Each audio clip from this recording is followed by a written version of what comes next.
guys! Welcome to my channel!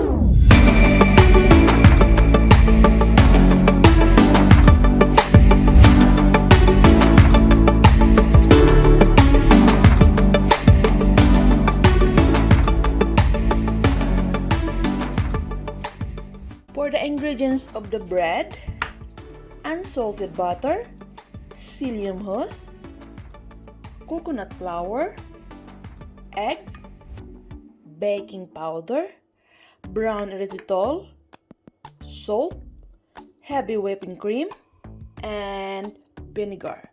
Let's do this!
eating blueberries bread bar. So, successful naman ang unang pag-try ko nito.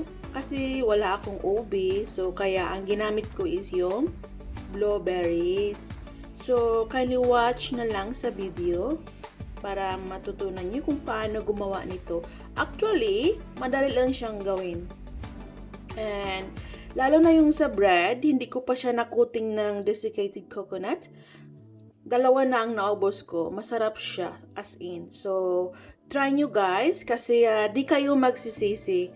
I think you're gonna make it many times, again and again. Thanks for watching! Hi guys! We invited you to join the LCIF Association. To become a member, just click on the link below. Here you can get support, information, and discounts.